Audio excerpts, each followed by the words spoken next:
കൊടുവായൂരിൽ നോക്കുകുത്തിയായി ഒരു bus stop. പട്ടിക അടിച്ചുവെച്ച bus കാത്തിരിപ്പ് കേന്ദ്രത്തിൽ പ്രവർത്തിക്കുന്നത് മിൽമ ബൂത്തും. ഭയപ്പാടിൽ വിദ്യാർത്ഥികളും യാത്രക്കാരും. കൊടുവായൂർ ആൽത്തറയ്ക്ക് സമീപമാണ് നാടിനെ നടുക്കുന്ന ഈ കാഴ്ച. കഴിഞ്ഞ മാസം മഴ തുടങ്ങിയതോടെയാണ് കാത്തിരിപ്പ് കേന്ദ്രം പഞ്ചായത്ത് അധികൃതർ അടച്ചിട്ടത്. നിരവധി വിദ്യാർത്ഥികളും യാത്രക്കാരും ബസ് കാത്തുനിൽക്കുന്ന കെട്ടിടം വർഷങ്ങളായി ബലക്ഷയം നേരിടുകയാണ്. എന്നാൽ ഇത് പൊളിച്ചുമാറ്റാൻ നടപടിയായിട്ടില്ല. തൽക്കാലത്തേക്ക് പട്ടിക കുറുകെ അടിച്ച് യാത്രക്കാരെയും മറ്റും റോഡിൽ നിർത്തിയിരിക്കുകയാണ്. ഇതോടനുബന്ധിച്ചുള്ള പഞ്ചായത്ത് വക മുറിയിൽ ഇപ്പോഴും മിൽമ ബൂത്ത് പ്രവർത്തിക്കുന്നുണ്ട്. ബൂത്തിന്റെ മേൽക്കൂര ഷീറ്റ് മേഞ്ഞിട്ടുണ്ട് എന്നത് മാത്രമാണ് വ്യത്യാസം. എങ്കിലും കെട്ടിടത്തിന് മൊത്തം ബലക്ഷയമാണുള്ളത്. പല ഭാഗത്തും കോൺക്രീറ്റ് അടർന്നു വീണിരിക്കുകയാണ്. സൺഷെയ്ഡുകളും റൂഫും പലയിടത്തും അടർന്ന അവസ്ഥയിലാണ്. കെട്ടിടം മാറ്റിപ്പണിയുന്നതിന് നടപടി സ്വീകരിച്ചു വരുന്നതായാണ് പഞ്ചായത്ത് പ്രസിഡന്റ് വി മുരുകദാസ് പറയുന്നത്.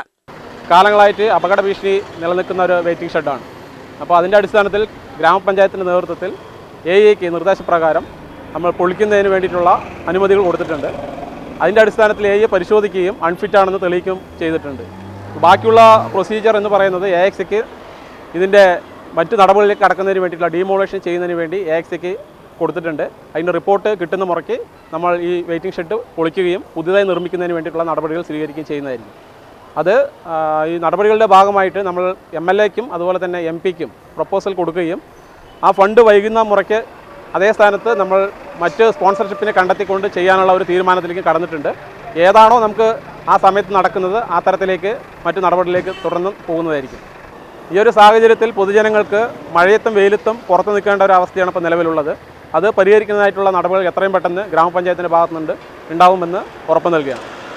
ഏതെങ്കിലും സന്നദ്ധ സംഘടനയെയോ MP, MLA ഫണ്ട് ഉപയോഗിച്ചോ കാത്തിരിപ്പ് കേന്ദ്രം പുതുക്കിപ്പണിയുമെന്ന് മുരുകദാസ് UTVയോട് പറഞ്ഞു. UTV news, Palakkad.